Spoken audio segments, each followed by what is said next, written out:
If you grew up in Britain during the 1970s, you were taught how to navigate a world full of skills and tasks that today seem utterly obsolete. Take, for instance, the skill of meticulously feeding coins into a meter to keep the lights on when they were at risk of going out at any unforeseen moment. Or the patience and dexterity required to dial a rotary phone, knowing that a simple call could take you a full minute to complete as you listened to the whirring sound of the dial returning to its start position with each digit. And then there were the days of being a human aerial, a task that involved standing perfectly still with one arm aloft, clutching the television aerial at just the right angle, sacrificing your own comfort as everyone else comfortably enjoyed the program. This was the norm, a part of daily life that no one questioned. Yet as technology evolved, these daily rituals slowly vanished into history, replaced by new, more convenient solutions. Today, we are going to explore 20 skills from the 1970s that have become fully redundant. Let's start with watching television, a truly interactive experience back then. You had a dial on the front of the TV, and it was your gateway to the limited channels available: VHF 4 BBC 1, BBC 2, UHF 4 ITV, and later Channel 4. It was a strategic operation, twisting the knob until you found the channel you desired. But this was just the beginning. The challenge continued with the indoor aerials, those extendable metal prongs that constantly needed adjusting to capture the erratic broadcast signals, affected by everything from wind-swaying trees to passing vehicles. When the TV picture turned to static, someone had to step up, arm raised, becoming part of the home's reception system, remaining motionless for the duration of the program. Each household member knew the nuances, the precise angles for BBC 1 or ITV, and they held those postures like statues until the show ended. Fast forward to today, modern televisions automate this process entirely with built-in aerials. Gone are the days of the child numbing their arm in the corner. Modern electronics ensure that the picture remains consistently clear. No one under the age of 40 has ever had to deal with the odd art of vertical hold adjustments. They simply don't have to, as the technology self-corrects any potential screen issues. Shopping in the 70s was more than just a transaction. It was an experience tied to collecting. Walking into stores like Tesco and ESO, or even your local grocer, meant engaging with the Green Shield stamp system. Every purchase translated into these little green squares featuring a shield, rewarding you with one stamp for every 6 pence spent, or sometimes more if there happened to be a promotion. At home, it became a household activity, sitting at the kitchen table with a special book dedicated to carefully sticking these stamps in, page after page. Despite the unpleasant taste of the glue, you lick them anyway, determined to complete your collection. Once the book was full, you'd take it to a Green Shield shop and exchange it for coveted household items, such as a toaster or a set of plush towels. This scheme continued until 1991, giving way to modern loyalty programs and the likes of Argos, which transitioned from stamp-filled books to plastic cards and digital point systems, eliminating the sticky fingers and paper records forever. A significant change during this era was Decimal Day, which fell on Monday, the 15th of February, 1971.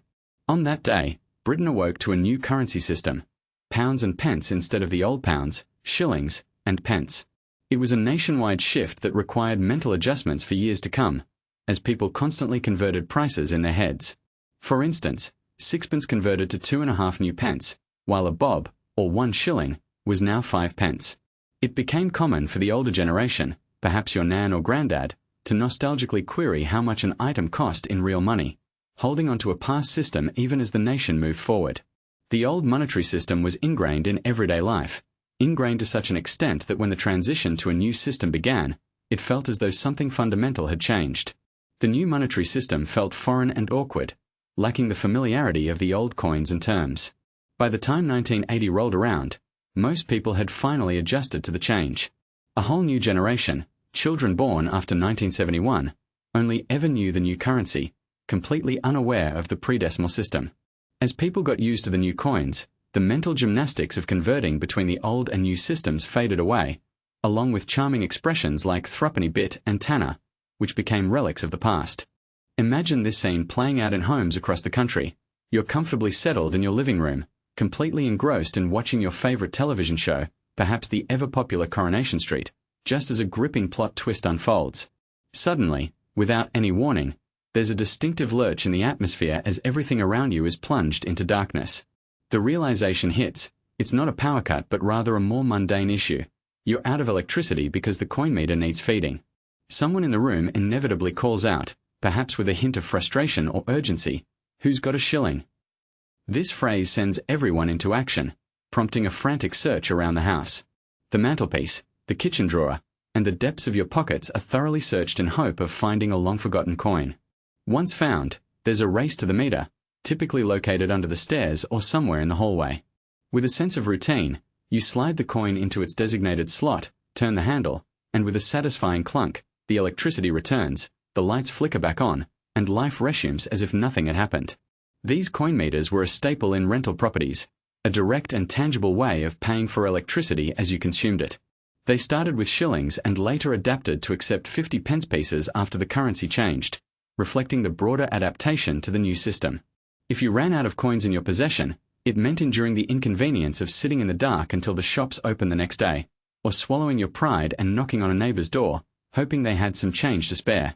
This quaint, everyday ritual started to fade away in the 1980s when electronic prepayment meters began to replace the old coin-operated systems, marking the end of an era.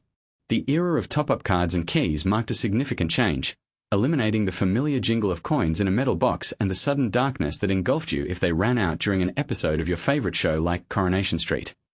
Sunday evenings held a special ritual. It was bath night, an anticipation of the upcoming week, and most importantly, the charts were on. Picture yourself sitting by the radio, the anticipation mounting as you prepared your cassette deck. Your finger hovered over the record and play buttons, poised for that perfect moment. The DJ would tease the introduction, and with a swift, synchronized press, you hoped to capture the song flawlessly. But then, calamity struck. The DJ's voice intruded on the opening notes, and you found yourself at a crossroads. Should you persist, allowing his commentary to be forever imprinted on your recording, or should you rewind with a sigh, pledging to try your luck once more the following Sunday? Over time, you mastered the timing nuances, learning which DJs would let the music speak and which couldn't resist a chat. Slowly, a C90 cassette tape filled with chart toppers took shape, each recording a testament to your dedication.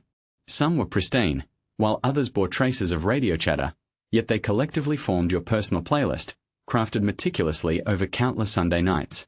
This labor of love became obsolete, as Spotify revolutionized music consumption, offering every track you could desire at the touch of a button, flawless, immediate, with no anticipation required.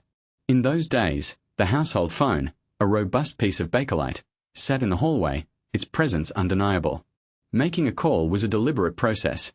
You'd place your finger in the circular dial, align it with the desired number, and drag it around until it met resistance. As it whirred back to its original position, you would begin again with the next digit, all while mindful of the time and the patience required, especially if your number was laden with cumbersome nines or zeros. There was no option for redialing or speed dialing. The advent of push-button phones in the 70s marked a significant evolution, bringing with them speed and convenience. Fast forward to today's smartphones, where remembering numbers becomes unnecessary. You simply tap a save contact name. The iconic red phone boxes were more than just emergency shelters. They were integral to Britain's communication fabric. Using them involved a precise ritual. You'd lift the hefty receiver, insert 4 old pennies for a local call, carefully dial the number, and only when the receiver on the other end picked up would you press button A. This action sent your coins dropping into the machine, sealing the deal for your call. However, if you were met with silence, a quick press of button B would prompt your coins to clatter back into the tray at the bottom, a small triumph salvaged from a misconnection. But woe to those who forgot this vital step. The coins were irretrievably swallowed. This intricate dance is a relic of the past, as modern phone boxes, those few that persist, are outfitted for card transactions and contactless payments, rendering the old skills obsolete, tucked away with the disappearing red boxes themselves. When you found yourself in need of a phone number, be it for a distant friend now settled elsewhere or a shop in another town, you turned to 192, the directory inquiries. An operator's voice would greet you, guiding you through the search. You'd provide the name and town, and they'd diligently search their records to furnish you with a number. Unequipped with modern conveniences, you'd hastily trace their words onto whatever surface available, a piece of paper, the back of an envelope, perhaps even the palm of your hand. As swiftly as Google would later transform the world's access to information, offering every imaginable number at the mere flick of a key, this analog system faded away. Each frigid morning presented a challenge as you prepared to start your car. Before you could even think about driving off, you had to master the art of adjusting the choke, a little lever located prominently on the dashboard. The process was a delicate ritual. You would pull the lever out with just the right amount of force and then turn the key in the ignition. The engine would respond with a symphony of splutters and coughs, its performance dictating your next move. Sometimes, fortune favored you, and the engine roared to life immediately. Other times, it would falter and die, leaving you to ponder your next adjustment. You developed an intimate understanding of your car's needs. A freezing winter morning required the choke to be pulled out halfway, while a crisp autumn day called for much less. The ritual didn't end there. As the engine slowly came to life and began to warm up, you had to intuitively push the choke back in, paying close attention to the engine's subtle vibrations and murmurs. An error in judgment could trap you on the driveway for what felt like an eternity, repeatedly trying the ignition until the engine finally complied. Today, this intricate dance has become a relic of the past, replaced by the simplicity of modern fuel injection systems. Now, starting a car is as easy as turning the key and stepping on the gas. The skill, the knowledge, the hands-on expertise of gauging exactly how much choke was necessary for your car to spring to life, all of it has faded into history, no longer needed or remembered. Back in the day, television was a different experience entirely. There were just a few channels to choose from: BBC One, BBC Two, ITV, and eventually Channel 4. To figure out what was on these channels, you had to buy separate magazines because the law didn't permit both BBC and ITV listings in one publication until as late as 1991. This meant if you wanted to see everything that was available, you had to purchase both the radio times for BBC programs and the TV times for ITV shows. Sundays were reserved for a family ritual where members would gather around with a biro in hand, eagerly circling the shows they'd love to watch in the coming week. Whether it was the much-anticipated Morecambe and Wise show, the film airing on Saturday, or the Queen's speech at 3 p.m. on Christmas Day, everyone had their picks. Missing the listings often spelled disaster for TV enthusiasts, because there was no option to catch up or record unless you had invested in a video recorder, a luxury few could afford before the 1980s. Today's electronic program guides, integrated into every television, have rendered those TV magazines obsolete. With just a quick scroll and selection, your viewing schedule is set, and the nostalgic practice of charting your week's programs with a biro has vanished entirely. In the realm of education, especially during the 1970s, mathematics relied on practical tools rather than digital calculations. Back then, calculators were expensive commodities, so students turned to slide rules, ingenious devices resembling long rulers with sliding sections and numbers etched along the edges. These tools required an understanding of the mathematical process, as they didn't compute the answers for you. Instead, they simply sped up calculations you would otherwise perform on paper.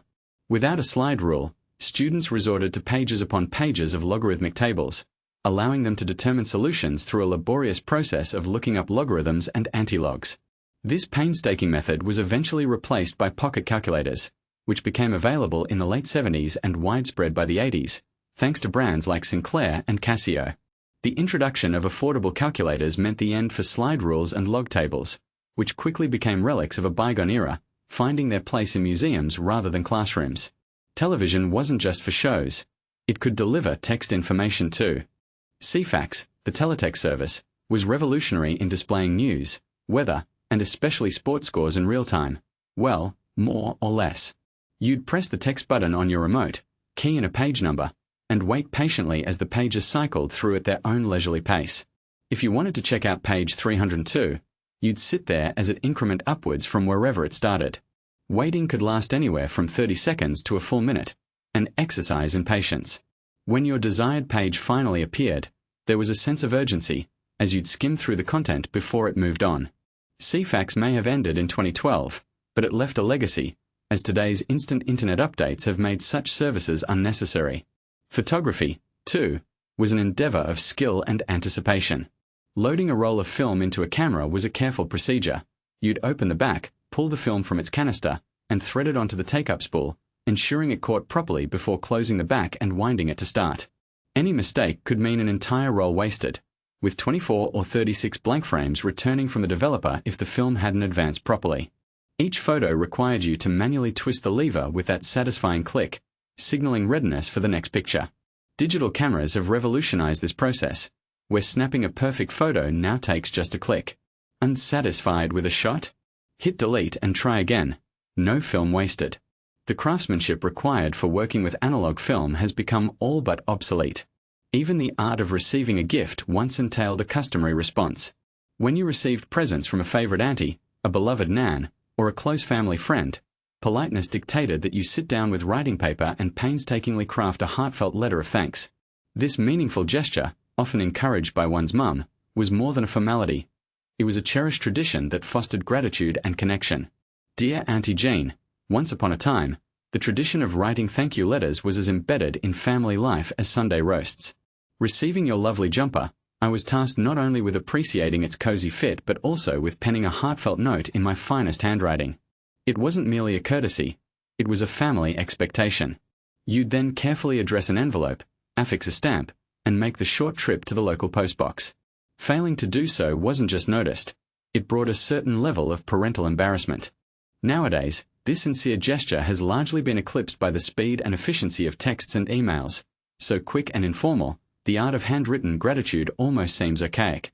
Yet, in some households, this practice persists, a nod to simpler times. A similar demise befell the ritual of defrosting freezers. In earlier days, the accumulation of thick, Arctic-like ice necessitated a monthly defrosting session.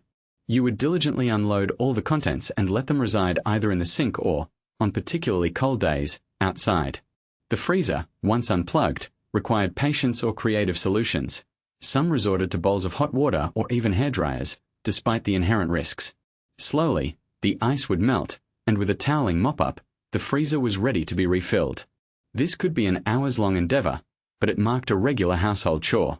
With frost-free technology in the 80s and 90s, this skill became redundant but fondly remembered by those who lived through it.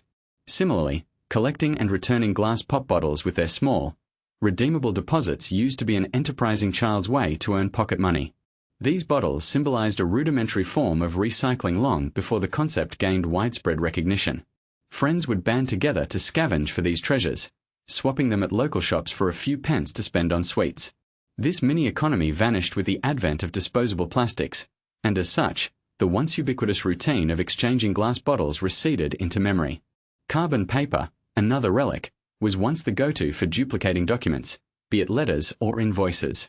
Positioned with care between sheets of paper, it facilitated the creation of a second copy, though often at the expense of ink-stained hands and desks. The blue or black smudges were unmistakable evidence of an office at work.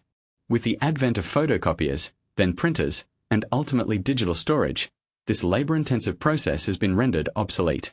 In many homes without central heating, reliance on an open coal fire was a staple of domestic warmth.